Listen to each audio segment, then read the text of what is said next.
देखिए next use है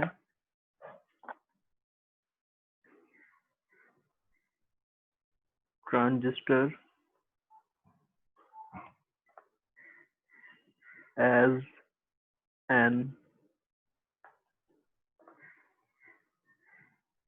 amplifier.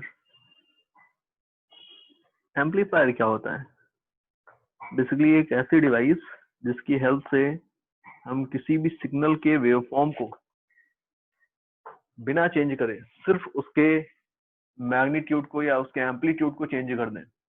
Okay, उसका वेवफॉर्म एग्जैक्टली वैसा ही रहे, सिर्फ वो मैग्नीफाई हो जाए, उसका एम्पलीट्यूड बढ़ जाए, तो उसको हम बोलते हैं एम्पलीफायर। इस प्रोसेस को एम्पलीफिकेशन बोलते हैं। एंड ट्रांजिस्टर को भी हम उसी पर्पस के लिए यूज कर रहे हैं, इसलिए हमने ट्रांजिस्टर को भी एम्पलीफायर बोल दिया इस केस में। कैसे यूज करेंगे एज एन एम्पलीफायर, तो उसके लिए एक सर्किट डायग्राम मैं आपको दिखा रहा हूँ।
एक बैटरी कनेक्ट की हुई है वीसीसी, एक रेजिस्टेंस है जो कलेक्टर करंट के रास्ते में आने वाला है, इसलिए हम इसको आरसी बोल सकते हैं। लोड रेजिस्टेंस है, इसको आप बोल सकते हैं।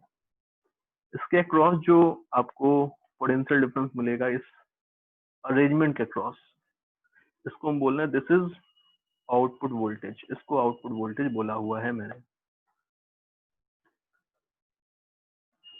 Okay, this is the out. अभी यहाँ पर एक रेजिस्टेंस मैंने कनेक्ट किया हुआ है, this is RB, base current के रास्ते में। एंड इनिशियली मैंने यहाँ पर एक बैटरी कनेक्ट की हुई है, दिस इज VBB। ओके, ये मैंने एक बैटरी कनेक्ट की हुई है इस तरह से। आपको अरेंजमेंट दिख रहा है कौन सा ट्रांजिस्टर है? अगर मैं यहाँ पर ये साइन बनाऊंगा तो आपको समझ में आ रहा होगा कि अगर ये एमीटर है, बेस है, कलेक्टर है, तो आपको एनपीएन ट्रांजिस्टर दिख रहा है। क्लियर? देखिए मैंने एक अरेंजमेंट आपके सामने बनाया हुआ है एनपीएन ट्रांजिस्टर को लेकर के। एमीटर को कॉमन कर रखा है, तो कॉमन एमीटर कॉन्फ़िगरेशन की हम बात कर रहे हैं। हमने दो स्टैंडर्ड बैटरीज को कनेक्ट कर रखा है, वीबीबी, वीसीसी। ये सारी चीजें हम लास्ट क्लास में देख चुके हैं। ये मैंने एक अरेंजमेंट बनाया हुआ है। अभी आपको पता है कि अगर हम वीबीबी की कुछ वैल्यू सेट कर दें, लेट हम कोई फिक्स्ड वैल्यू ले लेते हैं और इस तरह से वैल्यू ले लेते हैं कि emitter based junction forward biased रहे, तो इन दैट केस हमें पता है कि अगर आप वीबीबी की एक फिक्स्ड वैल्यू ले लेंगे और इस जंक्शन को फॉरवर्ड बाइस्ड कर देंगे, तो यहाँ से जाने वाला जो करंट है आईबी, उसकी वैल्यू फिक्स्ड रहने वाली है। ओके, आप इनपुट वोल्टेज दैट मीन आप इसके इसके वोल्टेज को चेंज नहीं करेंगे, तो ये करंट फिक्स्ड है, ये करंट फिक्स्ड है, आईबी फिक्स्ड है, वीसीसी फिक्स्ड है। तो इन दैट केस आप ये भी बोल सकते हैं कि कलेक्टर करंट भी फिक्स्ड होगा। क्या आपको समझ में आ रहा है? ये जो सर्किट है, ये मैंने सर्किट ड्रॉ कर रखा है। मैंने बोला आपसे कि हमने वीबीबी की कुछ वैल्यू सेट कर रखी है, एंड अगर आपने वीबीबी की वैल्यू को फिक्स कर रखा है, जंक्शन बेस एमीटर जंक्शन को फॉरवर्ड बायस्ड कर रखा है, तो इन दैट केस आईबी की आपको फिक्स्ड वैल्यू मिल रही होगी। आईबी की फिक्स्ड वैल्यू है, वीसीसी को भी फिक्स कर रखा है, तो आईसी की भी फिक्स वैल्यू है। इन दोनों की फिक्स्ड वैल्यूज अगर मिल रही है आपको, तो यहाँ पर जो आईई जा रहा होगा, ये भी एक फिक्स्ड वैल्यू ही मिल रही होगी। ओके, देन देन क्या हो रहा है उसके बाद? अभी इन दिस केस मैंने यहाँ पर बोला आपसे कि ये तो ओरिजिनली हमारे पास एक सर्किट दिख रहा था, ठीक है। मैंने इसमें मॉडिफिकेशन कर दी है कुछ।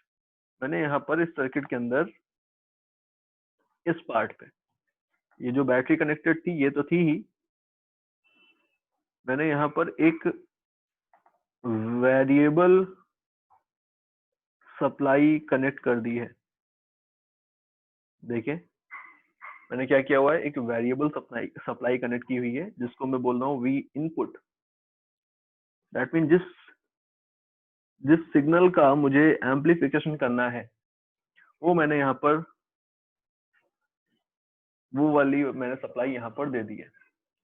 अभी मैंने फॉर एन एग्जाम्पल यहाँ पर जो इनपुट सप्लाई ली हुई है वो साइनोसाइडल वेरिंग क्वांटिटी एक ली हुई है। मैंने उसका वेव फॉर्म भी आपको साथ में दिखा दिया है। ओके, बाकी सारा अरेंजमेंट अभी भी वैसे ही है जैसा पहले था, सिर्फ एक एडिशनल सप्लाई मैंने कनेक्ट कर दी है वी इन।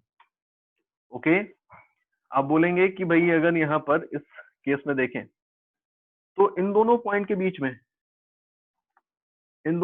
बीच में पहले जो टोटल वोल्टेज था वो वीबीबी के इक्वल था। समझ पा रहे ना? इन दोनों पॉइंट के बीच में टोटल वोल्टेज कितना था पहले, वीबीबी। अभी इन दोनों पॉइंट के बीच में टोटल वोल्टेज कितना होगा, तो वीबीबी और वी इन का जो रिजल्टेंट आएगा वो, दैट मीन इन दोनों का सम जो होगा, अलजेब्रिक सम जो आएगा वो होगा। ओके, अभी मैंने यहाँ पर एक कंडीशन ले रखी है। कंडीशन क्या है कि लेट ये जो मैंने सप्लाई दी है, ध्यान से सुनिएगा, इंपॉर्टेंट पॉइंट है।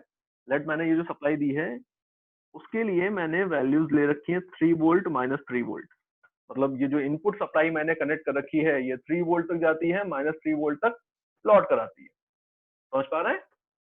तो अभी मैंने यहाँ पर ये जो वीबीबी कनेक्ट किया हुआ है इसकी वैल्यू मुझे कुछ इतनी लेनी पड़ेगी सो दैट कि base emitter junction always forward biased रहे। दैट मीन अभी यहाँ पर अगर मैं लेट एक एग्जांपल के तौर पे मैं इसको 6 वोल्ट ले लूं तो जिस इंस्टेंट पे ये 3 वोल्ट है ये 6 वोल्ट है, ऐसा कुछ केस बन रहा है। तो टोटल वोल्टेज कितना होगा इन दोनों पॉइंट के बीच में, रिप्लाई करिए भाई, टोटल वोल्टेज कितना होगा, 9 वोल्ट होगा ना? इन दोनों पॉइंट के बीच में टोटल वोल्टेज कितना होगा अभी, 9 वोल्ट। एंड अगर जब इसकी नेगेटिव साइकिल आएगी तो ये वाला केस बनेगा। इस केस में इन दोनों पॉइंट्स के बीच में टोटल वोल्टेज कितना होगा, तो 6 माइनस 3 दैट मीन 3 वोल्ट होगा। ऐसा समझ पा रहे हैं? तो आपको वीबीबी की कुछ इतनी वैल्यू सिलेक्ट करनी होती है सो दैट कि यहाँ पर ये जो बेस एमीटर जंक्शन है ये ऑलवेज फॉरवर्ड बाइस्ड रहे।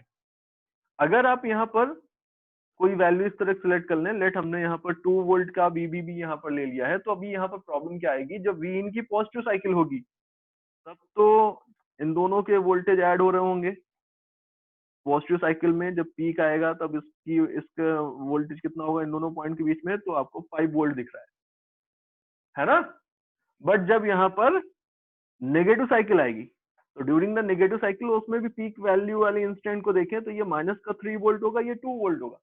तो रिजल्टेंट वोल्टेज कितना आएगा इन दोनों पॉइंट्स के बीच में, तो माइनस का 1 वोल्ट। माइनस का 1 वोल्ट रिप्रेजेंट कर रहा है कि बेस के कंपेरेटिवली एमीटर हाई वोल्टेज पे चला गया, एनपीएन में पी के कंपेरेटिवली एन जो है हाई वोल्टेज में हो गया, तो जंक्शन कैसा हो गया, ये रिवर्स बाइस्ड हो गया। समझ पा रहे हैं? तो हमें इस जंक्शन को ऑलवेज फॉरवर्ड बाइस्ड रखना है, तो हमने यहाँ पर इस सुटेबल वोल्टेज की एक बैटरी को वीबीबी को कनेक्ट कर रखा है सो दैट कि ये जंक्शन हमेशा फॉरवर्ड बाइस्ड बना रहे। ये एक इंपॉर्टेंट पॉइंट था। देन अगर आप ऐसा करेंगे तो यहाँ से इन दोनों पॉइंट को मैं पी एंड क्यू बोल रहा हूँ, तो V between P and Q कैसे निकालोगे आप, वी बी बी और वी इन दोनों के सम से। अब वी इन पॉजिटिव भी हो रहा है किसी इंस्टेंट पे, किसी इंस्टेंट पे नेगेटिव भी हो रहा है, चेंज हो रहा है, वो अलग बात है। ऐसा कुछ बनने वाला है। ओके, ये वाला जो सर्कल है, ये वाला जो सर्किट है, इसके अंदर मैं केबीएल लगाने जा रहा हूँ। अच्छा, मैंने यहाँ पर इस वाले पॉइंट की ग्राउंडिंग भी कर रखी है एज यूजुअल, जैसा कि हम हमेशा करते हैं, इस पॉइंट की ग्राउंडिंग कर रखी है। तो आप बेस सर्किट के अंदर, इनपुट सर्किट के अंदर इनपुट सर्किट देखिए, इनपुट सर्किट के अंदर मैं यहाँ पर रिलेशन यूज कर रहा हूँ V P Q. Total voltage जो आपने अप्लाई कर रखा है पी क्यू पॉइंट के बीच में, वो किसके इक्वल होने वाला है, वी ये इक्वल होने वाला IB RB प्लस VBE।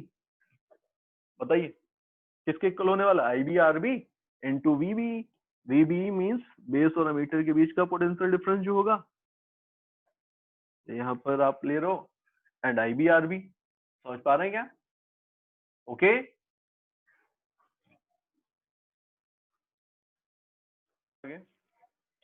ये मैंने इक्वेशन लिखी हुई है। VPQ का मतलब है this is VBB plus Vin which is equal to IB RB plus VBE।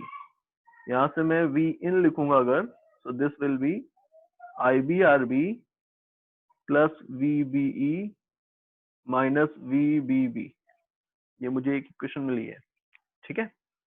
Simultaneously in output circuit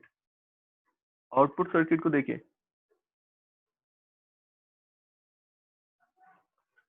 output circuit में आपको दिख रहा है कि देखिए वी आउट कितना होगा, तो इन दोनों पॉइंट्स के बीच का पोटेंशियल डिफरेंस जो है वही तो है वी आउट। ये दिख रहा है आपको, इन दोनों पॉइंट्स के बीच का पोटेंशियल डिफरेंस कितना है, उसको आप कैसे लिखेंगे, तो आप बोल सकते हैं कि यहाँ पे IC इधर जा रहा है, इस पॉइंट का पोटेंशियल 0, तो इस पॉइंट का पोटेंशियल VCC, इस पॉइंट का पोटेंशियल VCC, तो इस पॉइंट का पोटेंशियल VCC माइनस ICRC है क्या।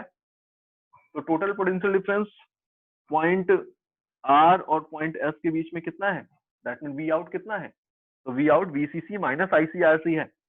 ओके तो इन आउटपुट सर्किट आप बोल सकते हैं V out is equal to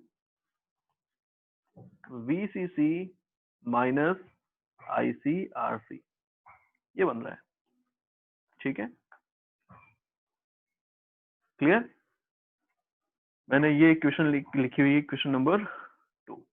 अभी देखिए क्या हो रहा है, यहाँ पर ये जो इक्वेशन आपको दिख रही है इक्वेशन नंबर 1, इसमें आपको पता है Vin जो इनपुट सप्लाई आपने कनेक्ट किया हुआ वो तो एक कांस्टेंट वैल्यू नहीं है, वो तो चेंज हो रही है, वेरिएबल है। तो इनपुट सप्लाई में अगर वेरिएशन आएगा, लेट अगर इसमें स्मॉल वेरिएशन आएगा, तो LHS में वेरिएशन का मतलब है कि RHS में भी चेंजेस आने चाहिए। तो जब आप चेंज इन Vin की बात करेंगे, चेंज इन Vin लिखेंगे, तो आपको RHS में भी करस्पॉन्डिंग चेंज लिखना पड़ेगा। अब बताइए VBB is the potential EMF of the battery जो आपने यहाँ पर बेस के पास अप्लाई कर रखी है, इसमें क्या कोई चेंज आ सकता है क्या, नहीं, ये तो हमने अप्लाई कर रखी है एडिशनली, तो इसमें तो कोई भी चेंज नहीं आएगा। तो ये वाला जो टर्म है इसमें आने वाला वेरिएशन डेल्टा VBB 0 होने वाला है। VBE क्या है, तो बेस और एमीटर के बीच में जो पोटेंशियल ड्रॉप होता है वो तो कंडक्टर सेमीकंडक्टर के डिफरेंट सेमीकंडक्टर के लिए डिफरेंट होता है। सेमीकंडक्टर सिलिकॉन के सेमीकंडक्टर के लिए 0.7 के आसपास होता था, जर्मेनियम के लिए 0.3 के आसपास होता था, इस तरह की वैल्यूज होती थी। तो VBE ये तो फिक्स्ड होता है, ये तो डिफरेंट मटेरियल के लिए डिपेंडेंट है, ये चेंज नहीं हो रहा है। तो VBE में भी कोई वेरिएशन नहीं आएगा। तो अब वेरिएशन जो आएगा वो कहाँ आएगा, तो उसको आप ऐसे लिख सकते हैं, this is delta IB into RB। Change की बात कर रहा हूं मैं, तो चेंज तो सिर्फ IB में ही आ सकता है। बताइए, ये मुझे एक इक्वेशन यहाँ पर मिल रही है। सिमिलरली इक्वेशन नंबर 2 को देखिए, जब आप इनपुट वोल्टेज V इनपुट को चेंज करना है, वेरिएबल सप्लाई आपने लगा दी तो IB चेंज होगा, एंड जब IB चेंज होगा तो आपको पता है IC भी चेंज होता है। ये हमने यहाँ पर इसकी कैरेक्टरिस्टिक में देखा था, ये वाला ग्राफ देखिए आउटपुट कैरेक्टरिस्टिक में, IB के डिफरेंट वैल्यू पे आपको सेम वैल्यू ऑफ VCE के लिए डिफरेंट IC मिलते थे, होता था। तो आपने जब यहाँ पर इस केस में इनपुट करंट को वेरिएबल बना दिया तो आउटपुट करंट भी चेंज होने लगा, दैट मीन IC भी चेंज होने लगा। और अगर IC चेंज होगा यहाँ पर तो आप बोलेंगे आउटपुट वोल्टेज भी तो चेंज होगा, क्योंकि आउटपुट वोल्टेज तो IC पे डिपेंडेंट है। तो आउटपुट वोल्टेज में होने वाला जो वेरिएशन है वो इक्वल होगा माइनस का delta IC into RC। VCC तो चेंज नहीं हो रहा ना, VCC तो वो बैटरी है जो आपने कनेक्ट कर रखी है, उसका EMF है, वो तो चेंज नहीं हो रहा, आपने फिक्स कर रखा है। तो मुझे ये इक्वेशन मिल रही है, इक्वेशन नंबर 3 एंड 4। ओके, इन दोनों इक्वेशंस को डिवाइड कर देते हैं। Equation 4 divided by equation 3। ऐसा करेंगे तो delta V out divided by delta V in equal होने वाला है negative of delta I C upon delta I B into R C upon R B. ये बन रहा है, ये आपको रिजल्ट दिख रहा है। इस रिजल्ट को देखिए, इस रिजल्ट को हम बोल सकते हैं कि अगर देखें हम तो आईसी और आईबी प्रैक्टिकली अब बात करें, फैक्ट बेस्ड डेटा की बात करें तो आईबी तो माइक्रो एम्पियर ऑर्डर की करंट थी एंड आईसी उससे काफी ज्यादा लार्ज है, वो मिली ऑर्डर के और मिली एम्पियर के ऑर्डर की। तो जब आप आईबी में चेंज की बात कर रहे होंगे तो वो माइक्रो एम्पियर के ऑर्डर का चेंज आएगा। जब आप आईसी में चेंज की बात कर रहे होंगे तो वो मिली एम्पियर के ऑर्डर का चेंज आएगा। तो चेंजेस का जो रेशियो है वो तो बहुत हाई होने वाला है। समझ पा रहे हैं क्या? आईबी में जो चेंज है और आईसी में जो चेंज है, इन दोनों का जो रेशियो है वो तो डिफरेंट डिफरेंट ऑर्डर का मिल रहा है हमको। तो यहाँ पर ये जो क्वांटिटी है, ये वाली जो क्वांटिटी है, ये जो मैंने दिखाई हुई है, इसको हम बोलते हैं दिस इज बीटा। क्या है ये? बीटा है। ये जो क्वांटिटी है ये है एवी एंड ये तो आपको दिख ही रहा है, आउटपुट और इनपुट रेजिस्टेंस का रेशियो है। यहाँ पर एवी इज कॉल्ड द, देखिए इसको कहते हैं हम, this is called the voltage gain. Voltage gain beta को हम बोलते हैं दिस इज करंट गेन। क्या बोलते हैं हम बीटा को? Current gain. ठीक है, यहाँ पे एक नेगेटिव साइन भी है, यहाँ लिखा हुआ है output resistance upon input resistance. ये मुझे एक इक्वेशन यहाँ पर मिल रही है, मुझे ये एक रिलेशन मिल रहा है आउटपुट और इनपुट वोल्टेज के बीच में।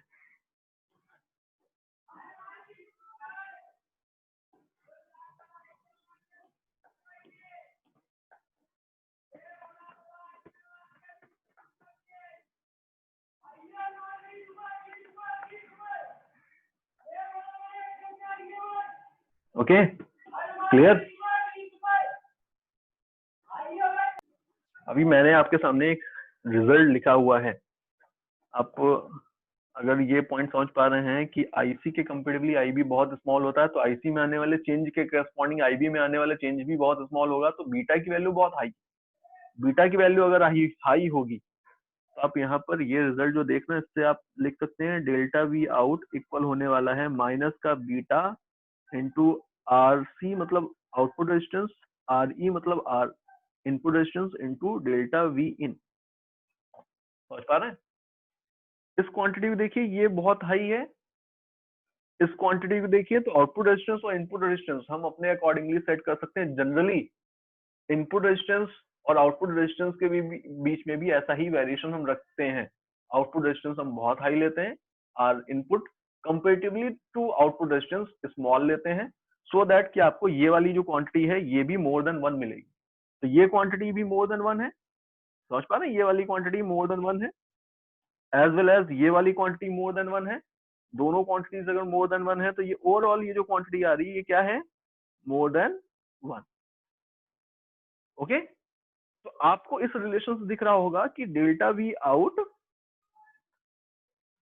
ज्यादा होने वाला है डेल्टा वी इन से। नेगेटिव साइन को अभी साइड में रखते हैं, मैग्नीट्यूड की बात कर रहा हूँ। डेल्टा वी आउट यहाँ पर डेल्टा वी इन से ज्यादा होने वाला है। दैट मीन आप अगर इनपुट वोल्टेज में, एक एग्जांपल ले रहा हूँ, लेट अगर आप इनपुट वोल्टेज में 0.2 वोल्ट का चेंज लाएंगे तो ऐसा हो सकता है कि आउटपुट वोल्टेज में उसके करस्पॉन्डिंग 20 वोल्ट का चेंज आ रहा हो। समझ पा रहे हैं? इनपुट में हमने कितना चेंज किया है? 0.2 वोल्ट का, तो आउटपुट में करस्पॉन्डिंग चेंज कितना आया? 20 वोल्ट का। एक मुझे यहाँ पर इस तरह का रिलेशन इनपुट और आउटपुट वोल्टेज के बीच में दिख रहा है। एक यहाँ पर नेगेटिव साइन और है। ये नेगेटिव साइन क्या स्पेसिफाई कर रहा है? नेगेटिव साइन सिंपली ये स्पेसिफाई कर रहा है यहाँ पर कि जब आप यहाँ पर आउटपुट वेवफॉर्म को देखेंगे तो आउटपुट वेवफॉर्म के साथ एक चेंज आएगा। कैसा? तो मैं यहाँ पर डायग्राम ड्रॉ करता हूँ आउटपुट वेवफॉर्म के लिए, आपको क्लियर हो जाएगा उससे ये क्या हो रहा है यहाँ पर। देखें,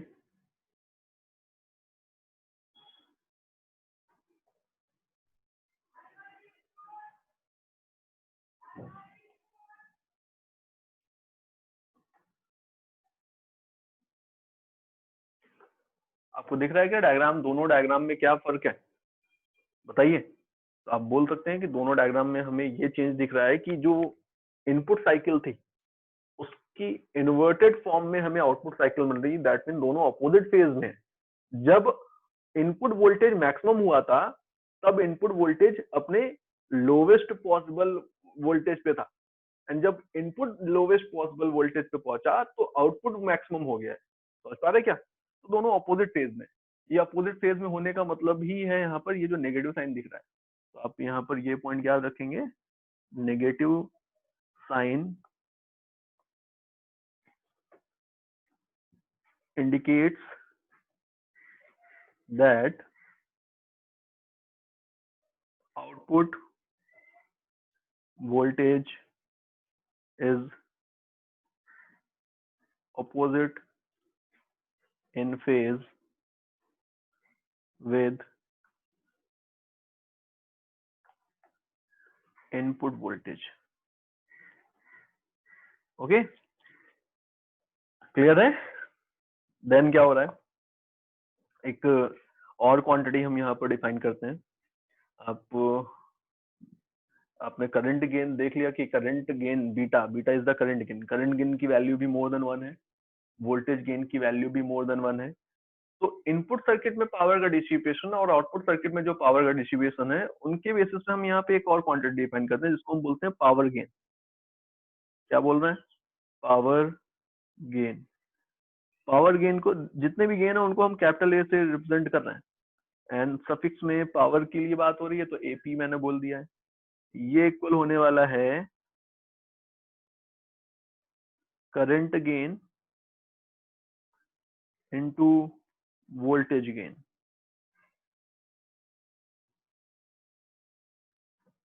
current gain is beta, okay, and voltage gain is AV. ये हो रहा है। आप वैल्यूज भी लिख सकते हैं, beta into R out upon R in. Magnitude see देख रहे हैं, this is beta square into R out upon R in. Clear? ये मुझे यहाँ पर एक रिजल्ट मिल रहा है, beta square R out upon R in. ये जो आपको रिजल्ट मिल रहा है इसको हम बोल रहे हैं this is power gain.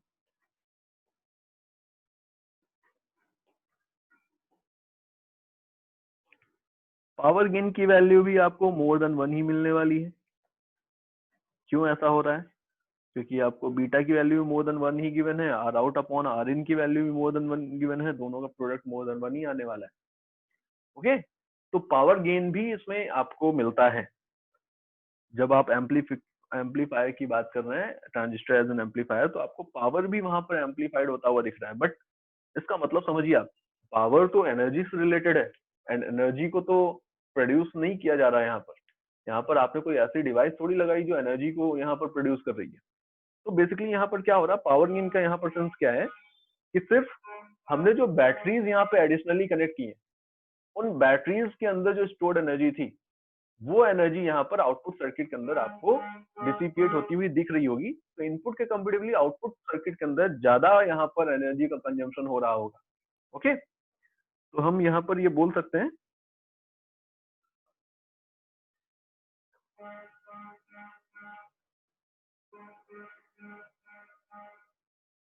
it should be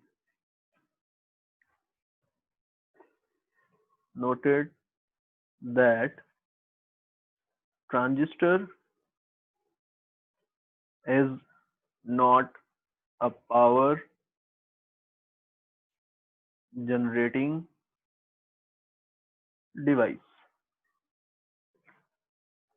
The energy for higher output power is supplied by battery VCC। उनको समझते हैं। देखिए यहाँ पर क्या है, ये जो तीनों कॉन्फ़िगरेशन थे, ओके, कौन कौन से कॉन्फ़िगरेशन? कॉमन बेस,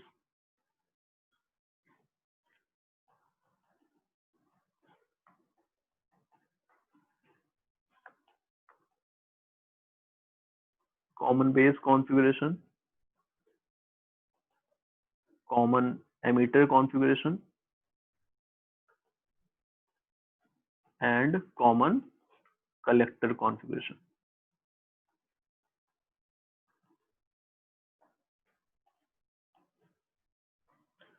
इन तीनों कॉन्फ़िगरेशन के अंदर सर्किट डायग्राम अगर हम देखें तो सर्किट डायग्राम कुछ ऐसा बनने वाला है।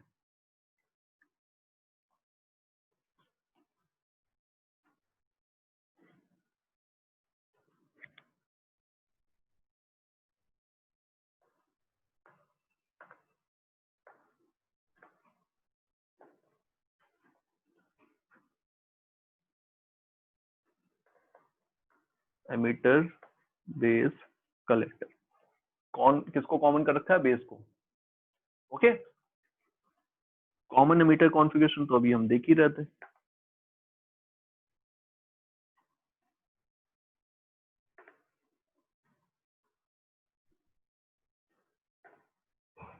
Emitter, base, collector.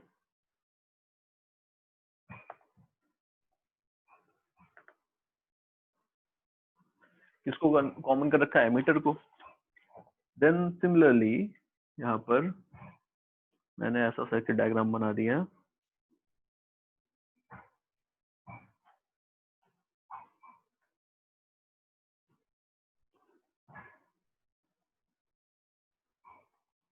Ammeter, base, collector and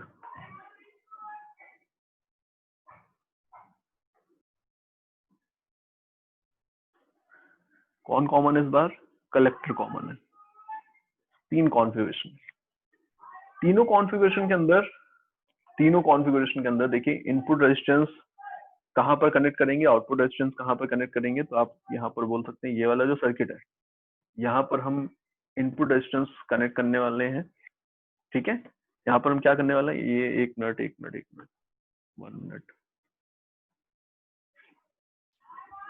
देखिए, ये जो मैंने आपको कॉन्फ़िगरेशन दिखा रखे हैं, इनके अंदर हम इस वाले पार्ट में इनपुट रेजिस्टेंस कनेक्ट करेंगे और इस तरफ क्या कनेक्ट करने वाले हैं? Output resistance. ओके, इधर से जो करंट जाएगी वो इनपुट करंट होगी, या जो आएगी वो इनपुट करंट होगी, और इधर जो करंट जा रही होगी वो आउटपुट करंट होगी। क्लियर? ओके, यहाँ पर इनपुट रेजिस्टेंस, यहाँ पर आउटपुट रेजिस्टेंस। जो करंट इस वाली ब्रांच में होगी वो इनपुट करंट, जो करंट इस वाली ब्रांच में होगी वो आउटपुट करंट। सिमिलरली यहाँ पर इनपुट रेजिस्टेंस, यहाँ पर आउटपुट रेजिस्टेंस। जो करंट यहाँ पर होगी वो इनपुट करंट, यहाँ पर जो होगी वो आउटपुट करंट। इस तरह के हम यहाँ पर अरेंजमेंट करते हैं। ओके, करंट गेन लिखते हैं हर केस के अंदर। करंट गेन कितना होगा? देखिए करंट गेन, करंट गेन का मतलब है आउटपुट करंट और इनपुट करंट दोनों में होने वाले चेंजेस का रेशियो। तो अभी यहाँ पर जो हमने ये वाला केस देखा था, देखिए इस वाले सर्किट के अंदर आईसी और आईबी आउटपुट और इनपुट करंट थी, तो delta IC upon delta IB की बात की थी। तो यहाँ पर आप कॉमन बेस की जब बात कर रहे हैं तो IC is the output current and IE is the input current. तो आप जब करंट गेन लिखेंगे तो करंट गेन आपको क्या मिलने वाला है? Delta IC upon delta IE, ये मिलेगा क्या? ओके, इसको हम बोलते हैं करंट गेन को यहाँ पर अल्फा। क्या बोल रहे हैं? करंट गेन को अल्फा बोल रहे हैं। आईसी की वैल्यू आईई से स्लाइटली लेस देन ही होती, तो चेंज इन आईसी भी चेंज इन आईई के कंपेरेटिवली कम ही होने वाला है। तो अल्फा की वैल्यू लेस देन 1 होगा। यहाँ पर ये एक मुझे वैल्यू यहाँ पर समझ में आ रही है, ऑलवेज अल्फा की वैल्यू आपको लेस देन 1 ही मिलने वाली है। आप जब कॉमन एमीटर कॉन्फ़िगरेशन की बात कर रहे हैं तो आपने करंट गेन को बीटा बोला हुआ है, एंड बीटा किसके इक्वल है? तो इस बार output current IC and input current IB, तो आईसी बाई आईबी, तो delta IC upon delta IB. आपको पता है ये कि ये वैल्यूज आईसी और आईबी की वैल्यूज बहुत डिफरेंट होती हैं, आईबी बहुत स्मॉल, आईसी बहुत लार्ज, तो इनका जो रेशियो है बीटा, ओके, बीटा की वैल्यू आपको मोर देन 1 ही मिलने वाली है, और आप कह सकते हैं कि 1 के कंपेरेटिवली तो काफी लार्ज हो सकती है। अभी मैं यहाँ पर सिंपली एक डेटा लिख रहा हूँ, beta is greater than 1।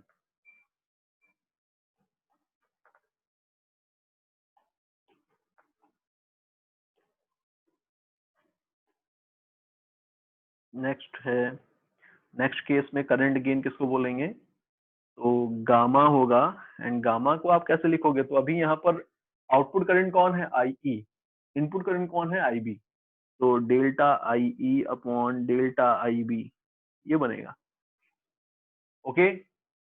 Then इनका रेशियो गामा है, आईई भी आईबी के कंपेरेटिवली लार्ज ही होगा, तो चेंज भी उनके करस्पॉन्डिंग हाई आने वाला है, तो गामा की वैल्यू आपको कितनी मिलेगी, तो गामा की वैल्यू आपको मोर देन 1 मिल रही है, ओके। वोल्टेज गेन देखें हर एक केस में, वोल्टेज गेन, तो वोल्टेज गेन देखिए कितना है, जब आप कॉमन बेस कॉन्फ़िगरेशन की बात करें तो इस केस में वोल्टेज गेन इक्वल था current gain into R out upon R in, यही था ना रिलेशन अभी हमने लास्ट में देखा था, तो alpha into R out upon R in ये बनने वाला है। आप जब इस केस में वोल्टेज गेन देखेंगे तो ये इक्वल होने वाला beta R out upon R in, इस केस में जब आप देखेंगे तो वोल्टेज गेन कितना होगा, तो gamma into R output upon R input ये होने वाला है। पावर गेन भी सिंपली ऐसे ही लिख सकते हैं, पावर गेन, देखिए पावर गेन को कैसे लिखेंगे,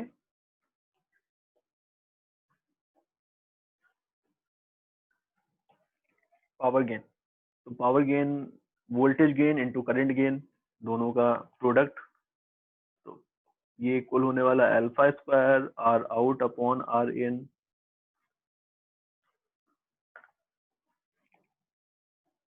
beta square R out upon R in, gamma square R out upon R in ये बनने वाला है, ओके क्लियर। अब जब इनका मैथमेटिकल हम रिलेशन निकालते हैं, जैसे अभी हमने सिर्फ कॉमन एमिटर कॉन्फ़िगरेशन की बात की, तो जब इसके लिए हमने वोल्टेज गेन निकाला तो उसमें हमें नेगेटिव साइन भी मिला था, बट जब आप कॉमन बेस कॉन्फ़िगरेशन और कॉमन कलेक्टर कॉन्फ़िगरेशन के लिए सेम जो डायग्राम है वो बनाएंगे, सर्किट डायग्राम बनाएंगे, मैथमेटिकल रिलेशंस निकालेंगे, देन उनके बेसिस पे आप वोल्टेज गेन और निकालेंगे दोनों के, तो आपको यहाँ पर डिफरेंस एक मिलेगा, क्या मिलने वाला है, फेज डिफरेंस की जो बात की थी हमने, तो आपको in this case common base वाले केस में सेम फेज में मिलेगा आउटपुट एंड इनपुट, इनपुट और output voltage, phase difference between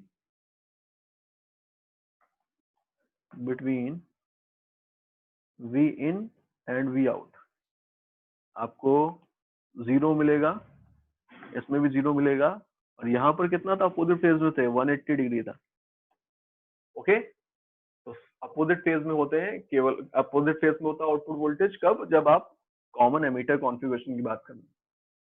then इतनी सारी क्वांटिटीज बताई हैं, इनमें यहाँ पर जो अल्फा बीटा गामा है इनके बीच में भी रिलेशन होता है, relation between alpha beta and gamma, देखिए ये रिलेशन क्या है, आपको अभी यहाँ पर अल्फा बीटा गामा तीनों के लिए मैंने ये बताया था कि डेल्टा,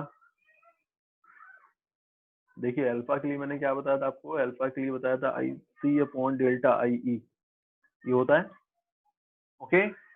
तो अभी ये जब आप करंट में चेंज के रेशियो के बेसिस पे लिख रहे हैं तो करंट गेन को आप अल्फा से डिफाइन कर सकते हैं।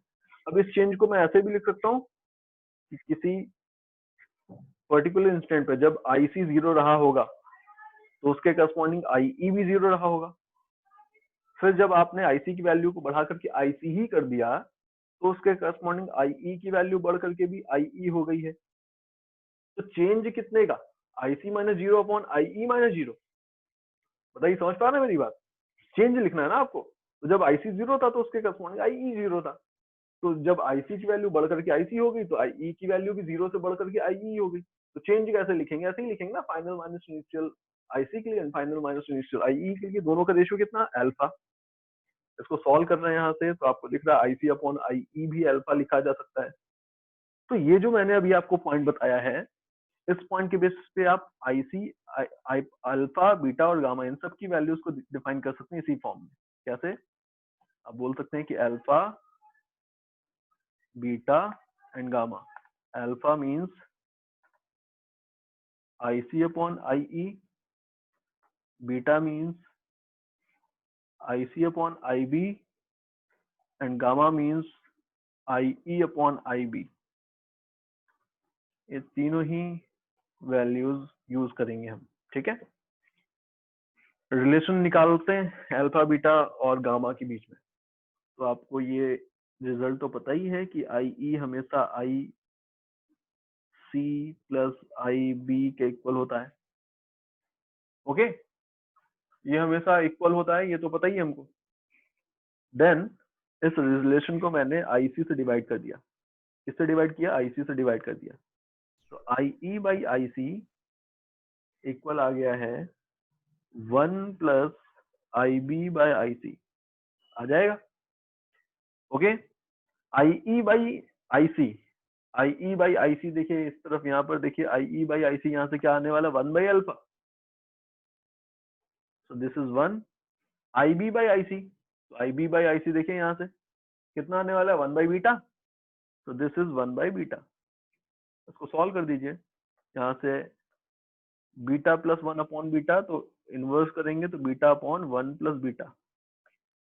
This is the value of alpha. Okay, या फिर आप इसको उल्टा भी कर सकते हो, तो 1 को इधर भेज सकते थे, तो 1 माइनस अल्फा माइनस 1 बनता। तो 1 minus alpha upon alpha equal to 1 by beta. तो यहाँ से बीटा इक्वल कितना मिलने वाला था? Alpha upon 1 minus alpha. बताइए ठीक है। ये मुझे रिलेशन मिल रहा है इन दोनों के बीच में।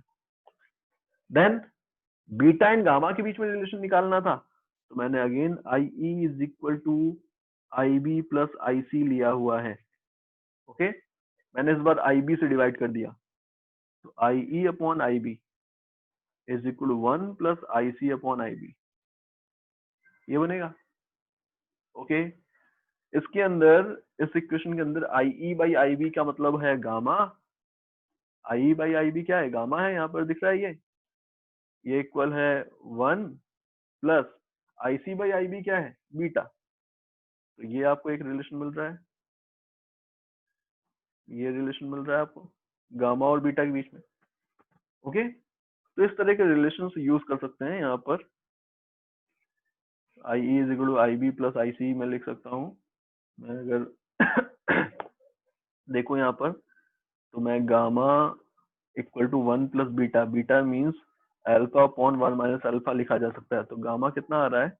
1 minus alpha plus alpha upon 1 minus alpha. ये कैंसिल हो रहा है। गामा कितना आ रहा है? 1 upon 1 minus alpha.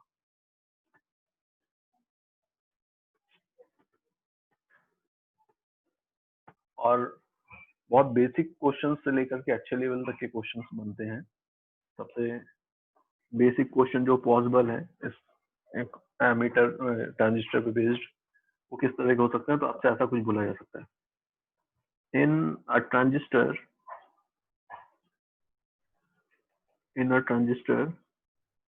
if the value of current gain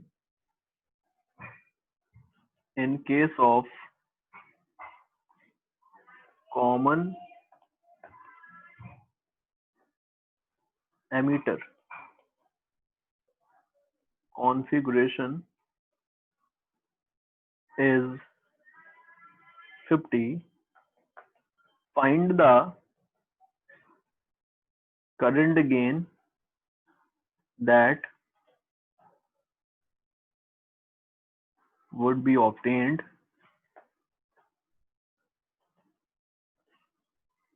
when it is used as common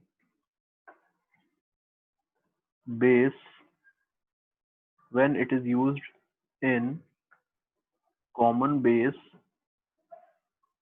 configuration. Okay, क्या करेंगे? तो आपसे बोला जा रहा है कि भाई एक ट्रांजिस्टर था, उसको जब हमने कॉमन एमीटर कॉन्फ़िगरेशन में यूज किया तो हमें करंट गेन कितना मिल रहा है? 50 मिल रहा है। तो कॉमन एमीटर कॉन्फ़िगरेशन में करंट गेन का मतलब होता था बीटा। बीटा की वैल्यू कितनी मिल रही है? 50।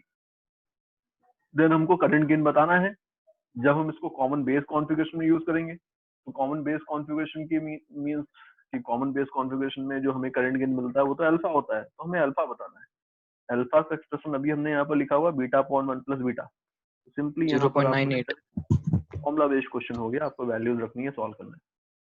ओके, कितना आ रहा है? 0.98 वैल्यू रखने पर। नेक्स्ट एग्जांपल देखिए।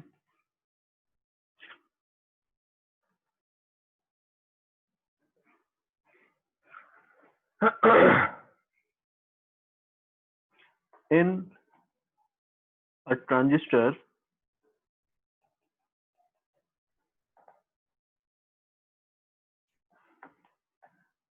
in amplifier circuit, okay, the base current is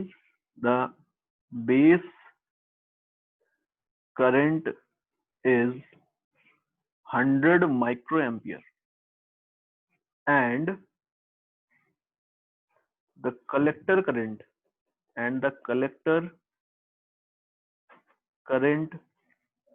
is 3 milliampere. Find beta, IE and alpha. अब सारे जो टर्म्स हैं वो अपनी यूजुअल मीनिंग को लिए हुए हैं। बीटा, IE एंड अल्फा आपको फाइंड आउट करना है।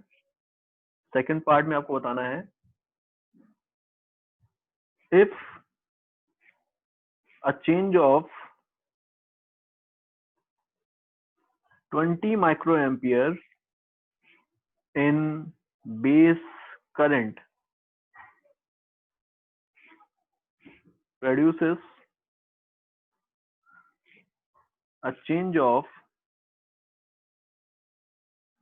0.5 milliampere in collector current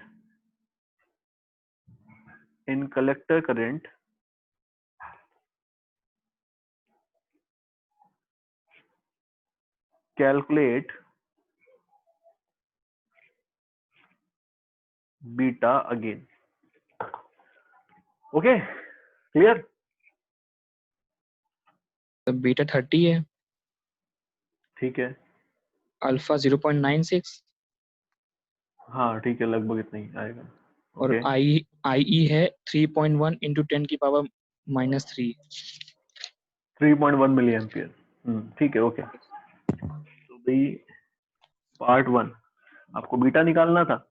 beta निकालने के लिए आपसे बोला जा रहा है कि भाई करंट, बेस करंट आपको 100 माइक्रो एम्पियर गिवन है and collector current 3 milli ampere given है। तो कुछ नहीं बोला है आपसे, दो ही वैल्यूज दी हैं। बेस करंट के वेरिएशन की वजह से कलेक्टर करंट में वेरिएशन की बात हो रही है, दैट मीन इनपुट करंट और आउटपुट करंट यही दोनों होने वाली है। तो IC बाई IB ये लिख देंगे, beta IC by IB that mean 3 milli ampere upon 100 micro ampere. Solve कर दिया आपने तो 30 मिल गया। देन आपको अल्फा बताना था, है ना? आपको क्या बताना है? अल्फा। तो अल्फा क्या होगा? अल्फा तो IC बाई अल्फा का, अच्छा ये हमने एक्सप्रेशन लिखा हुआ था, अल्फा इक्वल है बीटा अपॉन 1 प्लस बीटा। इसको यूज कर लेंगे। बीटा की वैल्यू ऑलरेडी आपने निकाल दी है, रख देंगे, सॉल्व कर देंगे। देन अल्फा का वैल्यू इक्वल होती है IC बाई IE। आपको IE निकालना है, ठीक है? तो IC by alpha is the value of IE। आपको IC की वैल्यू गिवन है यहाँ पर 3 मिली एम्पियर। अल्फा की वैल्यू आपने इस पार्ट में सॉल्व कर रखी है। दोनों की वैल्यूज रख देंगे, सॉल्व कर देंगे। Part B, if a change of 20 microampere in base current produces a change of 0.5 milliampere, sir क्या कर रहे हैं हम? 25 है। चेंज की बात कर रहे हैं। हाँ, ओके। तो जब आप चेंज कर रहे हैं तो चेंज के टाइम पे अभी यहाँ पर बीटा अगर आपको निकालना है तो आपको अब ये वाला रिलेशन यूज करना पड़ेगा, delta I C upon delta I B वाला। क्लियर है क्या? अब जब आप इस रिलेशन को यूज करेंगे तो delta I C change in collector current 0.5 milli ampere and change in base current is 20 micro ampere, ये बन रहा रिलेशन। आप इसको सॉल्व करेंगे तो आपको आंसर कितना मिलने वाला फाइनली? 25 के।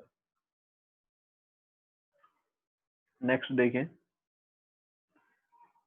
अभी एक तो आपको इस तरह के फॉर्म जो रिलेशन है उन पे बेस्ड क्वेश्चन मिल सकते हैं, कुछ आपको क्वेश्चंस मिल सकते हैं जो सर्किट पे बेस्ड होंगे। एक ऐसे ही क्वेश्चन देखते हैं।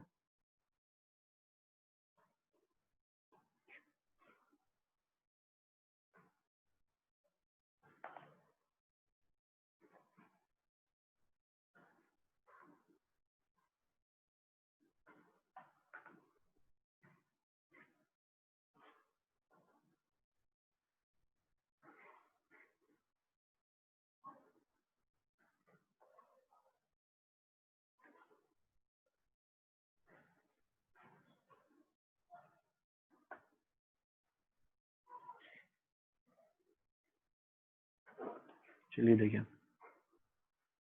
ये एक रेजिस्टेंस कनेक्टेड है यहाँ पर 8.6 किलो ओम का, एंड एक बैटरी मैंने यहाँ पे कनेक्ट रखी है, ई बी सी ए गिवन है।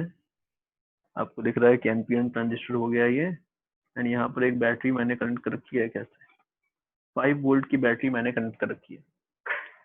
इस तरफ मैंने अभी यहाँ पर जो रेजिस्टेंस लिया हुआ है, देखिए कितना है, 100 ओम का है केवल।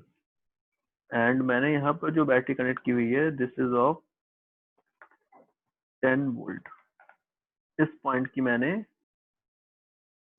अर्थिंग कर रखी है। क्लियर? आपको सर्किट दिख रहा है ना? आपसे बोला गया है ट्रांजिस्टर इज ऑफ सिलिकॉन, ये इंफॉर्मेशन आपको गिवन है। Clear? If beta is equal to 100, then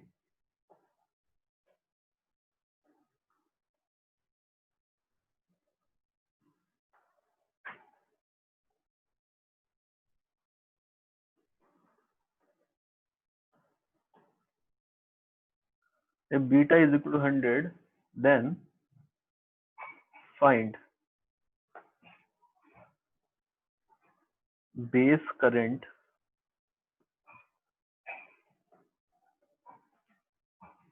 collector current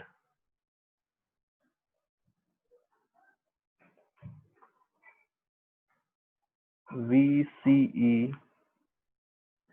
okay, clear? बताइए। आप सबसे पहले तो ये इनपुट सर्किट एक बार ले सकते हैं और एक बार ये आउटपुट सर्किट ले सकते हैं। इनपुट सर्किट में आपको पता है कि अभी यहाँ पर IB जा रहा होगा इस तरफ, इधर से IC जा रहा होगा इस तरफ, एंड दोनों कंबाइन होकर के IE जा रहा होगा इस तरफ। इन दोनों के बीच में जो एमीटर और बेस के बीच में जो पोटेंशियल डिफरेंस होता है, इसको हम BB बोल सकते हैं। सिलिकॉन का ट्रांजिस्टर गिवन है आपको, इसका मतलब ये आपको वैल्यू कितनी लेनी है? 0.7 वोल्ट। तो अभी यहाँ से यहाँ तक आप इस वाले इनपुट सर्किट के अंदर केवीएल लगाएंगे तो बाई केवीएल क्या लिखेंगे? देखिए बाई केवीएल, अब केवीएल लगाना आपको कैसे भी लगा सकते हैं, पूरे पूरे लूप के अंदर लगा सकते हैं। डेल्टा डेल्टा ई मतलब sigma of E equal to sigma of I R, या फिर आप पॉइंट वाले पोटेंशियल लिख के जो आप केवीएल लगाते हैं तो वैसे लगा सकते हैं। देखिए अभी दोनों ही लॉजिक है। लेट इस पॉइंट का पोटेंशियल 0 है तो इस पॉइंट का पोटेंशियल 5 वोल्ट। अगर IB करंट इस तरफ जा रहा है तो इस पॉइंट का पोटेंशियल कितना? 5 माइनस IB इंटू RB हो जाएगा। देन इस पॉइंट और इस पॉइंट के बीच में देखें VBE, तो VBE कुछ इस सेंस में दिखाते हैं हम लोग, रिवर्स सेंस में होता है VBE। आपको एक ऐसी बैटरी यहाँ पर माननी पड़ेगी। देखिए ऐसे ही किया था आपने डायोड के केस में भी, आपको एक ऐसी बैटरी कनेक्टेड माननी पड़ेगी यहाँ पर। जिसका वोल्टेज कितना होगा सिलिकॉन के लिए 0.7 वोल्ट। तो अब आप इस पॉइंट का पोटेंशियल 5 वोल्ट बोल रहे हैं, तो इस पॉइंट का पोटेंशियल कितना निकला? तो 5 माइनस आईबी आरबी माइनस का 0.7, एंड ये रिजल्ट इक्वल होने वाला है 0 की, है ना। तो 5 minus IB RB minus 0.7 is equal to 0। तो यहां से 4.3 is equal to IB into RB. IB कितना मिल रहा है? 4.3 divided by RB, and RB की value 8.6 kilo ohm. So this is 8.6 into 10 to power minus 3। So IB is equal to कितना आ रहा है? 1/2। तो 0.5 मिली एम्पियर, ये किसकी वैल्यू है? आईबी की वैल्यू निकाल दी। अब आईबी की वैल्यू अगर आपको मिल गई तो कलेक्टर करंट निकालना है। कलेक्टर करंट निकालने के लिए आप चाहें तो आप यहाँ पर सर्किट को सॉल्व कर सकते हैं, और ना चाहें अगर तो आप डायरेक्टली यहाँ पर फॉर्मूला यूज कर सकते हैं बीटा वाला। क्लियर है क्या? आपको बेस करंट पता चल गया, कलेक्टर करंट बताना है। तो अब आईबी ये पार्ट ए था, पार्ट बी के लिए मैंने बोला आपसे आप रिलेशन यूज कर लीजिए बीटा का। तो बीटा इक्वल था आईसी अपॉन आईबी। बीटा की वैल्यू 100, आईसी की वैल्यू अननोन, आईबी की वैल्यू 0.5 मिली एम्पियर। तो आईसी कितना आ रहा है? आईसी आ रहा है 50 मिली एम्पियर। बताइए ठीक है। देन आपको ये दोनों वैल्यूज मिल गई। अब आपको सी पार्ट में बताना वीसी। वीसी मतलब इन दोनों पॉइंट्स के बीच का टोटल पोटेंशियल डिफरेंस। तो इन दोनों पॉइंट के बीच का पोटेंशियल डिफरेंस निकालना है अगर, तो हमको बेसिकली इस पॉइंट का पोटेंशियल तो 0 गिवन ही है। इस पॉइंट का पोटेंशियल 0 था। देखिए इस पॉइंट का पोटेंशियल कितना है? 0 वोल्ट है। इस पॉइंट का कितना है? 10 है। इस पॉइंट का 10 है, तो इस पॉइंट का कितना? तो अब आईसी करंट जा रहा है, ड्रॉप कितना हो गया होगा? 10 माइनस आईसी इंटू 100, एंड ये हमें दिख रहा है इस पॉइंट का पोटेंशियल। तो टोटल पोटेंशियल डिफरेंस यहाँ से यहाँ तक का कितना आया? 10 माइनस आईसी इंटू 100। यही तो वीसीई होने वाला है, यही तो वीसीई के इक्वल है, क्योंकि ये पॉइंट मतलब ये पॉइंट सेम पोटेंशियल ही तो है यहाँ पर, एंड ये पॉइंट मतलब ये पॉइंट सेम पोटेंशियल ही है। क्लियर है ना? तो वीसीई कितना लिखने वाले हम? VCE, so this is 10 minus IC into 100। Solve कर देते हैं। 10 माइनस आईसी 50 मिली एम्पियर 10 की पावर माइनस 3 इंटू 100। आपको दिख रहा है कि ये कैंसिल आउट हो गए हैं, पावर्स कैंसिल आउट हो गई। 10 minus 5 volt is the answer. No sir. देखिए एक ट्रांजिस्टर गिवन है हमें, ये आपको पता है कि यहाँ पर अगर ये साइन बना है तो इस साइन का मतलब है कि आपको नहीं भी लिख के देंगे कि ये एमीटर कौन सा है, तो आपको पहचानना है। बेस और एमीटर के बीच में ये साइन हमेशा बना होता है। ठीक है, ये मैंने बताया भी था आपको पहले भी। यहाँ से एक ये ब्रांच जा रही है, एक ये ब्रांच जा रही है, एक ये ब्रांच जा रही है, एंड एक ये ब्रांच जा रही है। देखिएगा सर्किट,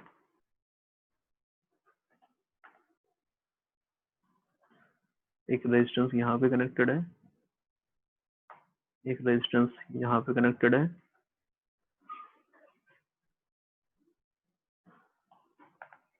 एक रेजिस्टेंस यहाँ पे कनेक्टेड है।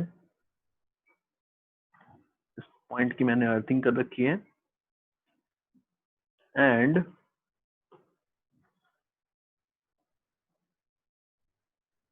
इस पॉइंट पे मैंने 5 वोल्ट की एक सप्लाई को कनेक्ट कर रखा है। ओके, आपको एक सर्किट गिवन इस तरह का, यहाँ पर वैल्यूज गिवन है आपको रेजिस्टेंस उसकी। ये है 1.5 के ओम, ओम में चल रहा है, किलो ओम। ये एक रेजिस्टेंस है आरबी।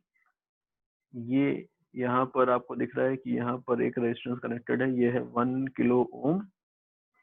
ओके, ये एमीटर, बेस, कलेक्टर। आपको एक ऐसा सर्किट बना करके दिया गया है, इसके साथ में कुछ सपोर्टिंग लैंग्वेज भी है, उस लैंग्वेज के अंदर भी कुछ डेटा गिवन है। देखिए क्या,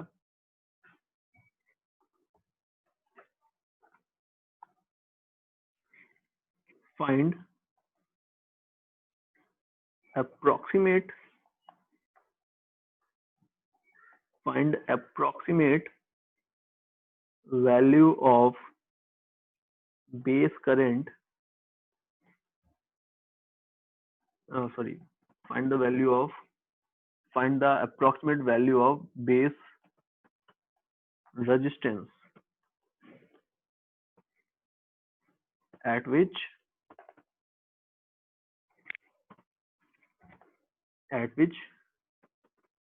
emitter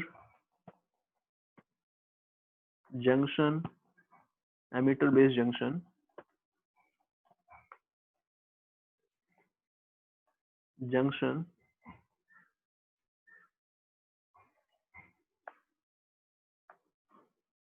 आपको बोल दिया गया सिलिकॉन ट्रांजिस्टर है ये, at which emitter base junction becomes forward biased. क्या हो? emitter base junction forward biased हो जाए.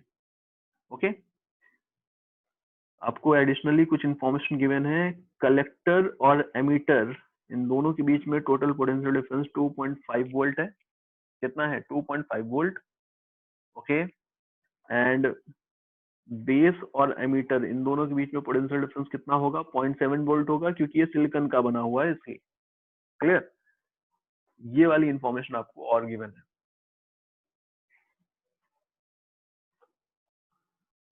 देखिए भाई,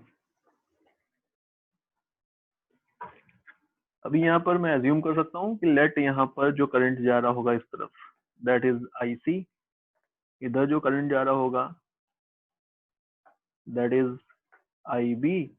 एंड ये दोनों करंट यहाँ पर कंबाइन होंगे और कंबाइन होकर के इधर जो करंट जाएगा दैट इज IE. ओके ये सिंपली जो हमारा सर्किट होता था उसके अंदर हम ऐसे ही वैल्यूज लेते थे, उनको मैंने यहाँ पर कंसिडर कर रखा है. देन अब मैं KVL लगा रहा हूँ डिफरेंट पॉइंट्स के अकॉर्डिंग. कहाँ पर लगा रहा हूँ देखिएगा, मैं इस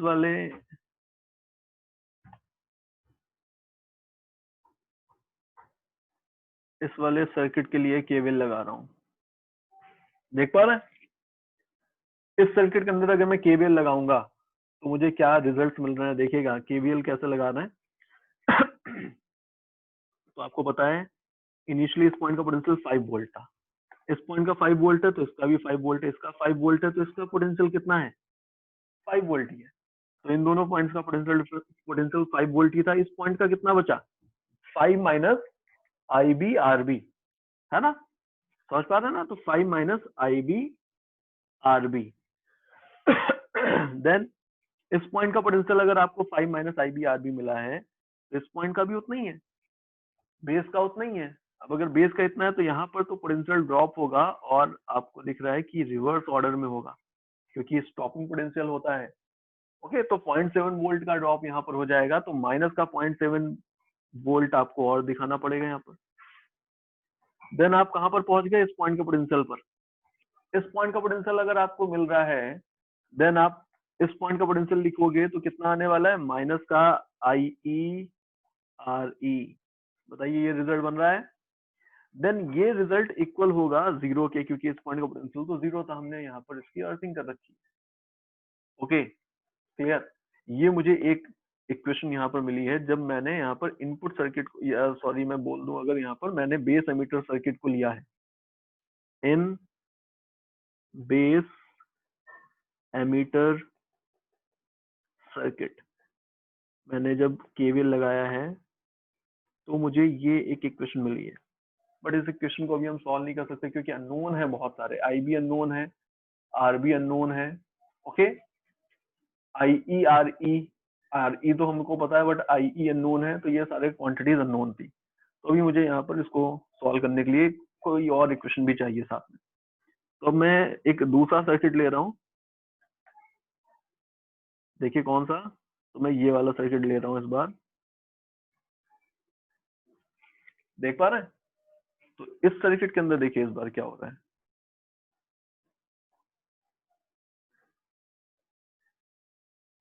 देखिए इन कलेक्टर एमीटर सर्किट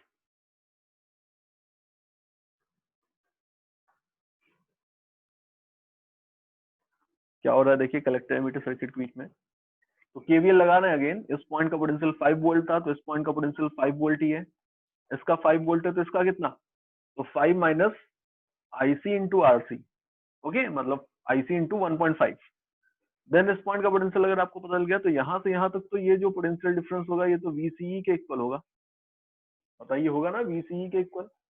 वीसीई की वैल्यू कितनी है, तो वीसीई की वैल्यू आपको 2.5 वोल्ट गिवन है। वीसीई कितना लेना है हमको, 2.5 वोल्ट गिवन। अच्छा यहाँ पर आपको ये भी गिवन था कि वीसीई जो है, वीसीई वो रिवर्स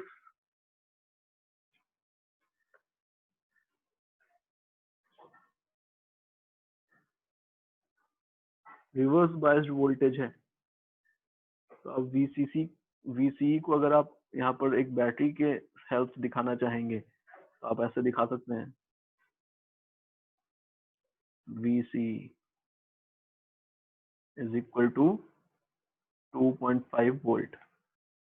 ओके, तो मैं पोटेंशियल लिख रहा हूँ 5 वोल्ट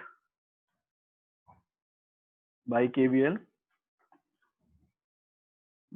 केवीएल में लिख रहा हूँ 5 minus IC into 1.5 kilo ohm minus VC 2.5 minus IE into 1 kilo ohm 10 to power 3 kilo ohm 10 to power 3 is equal to 0। ये मुझे एक इक्वेशन यहाँ पर मिल रही है। अब इस इक्वेशन में आपको क्या करना है, देखिए दो इक्वेशन आपको मिल रही हैं। अभी यहाँ पर हमें आईई और आईसी और आईबी तीन अननोन मिल रहे हैं। तो अभी इसको मैंने क्या किया यहाँ पर, इसमें देखिए मैंने क्या चेंज किया, आपको एक इंफॉर्मेशन और गिवन थी क्वेश्चन में, बीटा की वैल्यू भी गिवन थी भाई, बीटा भी गिवन था, बीटा वॉज 100। तो मैंने क्या किया हुआ है यहाँ पर, आईसी और आईई अप्रोक्सीमेटली इक्वल होते हैं, है ना। तो ये वाले रिजल्ट को भी यूज कर लिया है। आप यहाँ पर क्या कर सकते हैं, आईसी और आईई को अप्रोक्सीमेटली इक्वल ले सकते हैं। तो यहाँ पर आपको दिख रहा है कि ये वाली जो इक्वेशन है उसमें सिर्फ एक अननोन बचेगा। लेट मैं आईई की जगह आईसी यूज कर लूं, आईई की जगह आईसी यूज कर लूं, so this will be 2.5 minus IC in bracket 1.5 into 10 की power 3 minus 10 to the power 3 plus 10 to the power 3 is equal to 0। यहाँ से मुझे आईसी की वैल्यू मिल रही है 2.5 divided by 2.5 into 10 to the power 3। IC आपको कितना मिल रहा है यहाँ से, 1 मिली एम्पियर। आईसी की ये वैल्यू अगर आपको मिल गई है तो आप बीटा का रिलेशन यूज कर सकते हैं, beta equal to IC by IB. Beta की ये वैल्यू अगर यूज कर लें तो बीटा की वैल्यू आपको 100 गिवन थी, तो 100 times of IB is equal to IC. यहाँ से आपको क्या मिल गया, आईबी की वैल्यू आईसी बाई 100 मिल आईबी बाई 100 मिल आईसी बाई 100 मिल जाएगी। तो आईबी की वैल्यू कितनी आ गई, 10 की पावर -5 एम्पियर। आईबी आपको मिल गया, आईई और आईसी दोनों ऑलमोस्ट इक्वल थे तो इसको 1 मिली एम्पियर ही ले सकते हैं। ये दोनों वैल्यूज अगर आप इक्वेशन 1 के अंदर पुट कर देंगे तो आपको यहाँ से आरबी की वैल्यू मिल जाएगी। Put these values in equation 1। Okay, आपको यहाँ से क्या मिल जाएगा, आपको सारी चीजें मिल गई। ओके, तो सारी चीजें आप वैल्यूज रख देंगे तो आपको यहाँ से आरबी की वैल्यू मिल जाएगी, आरबी आपका आंसर हो जाएगा।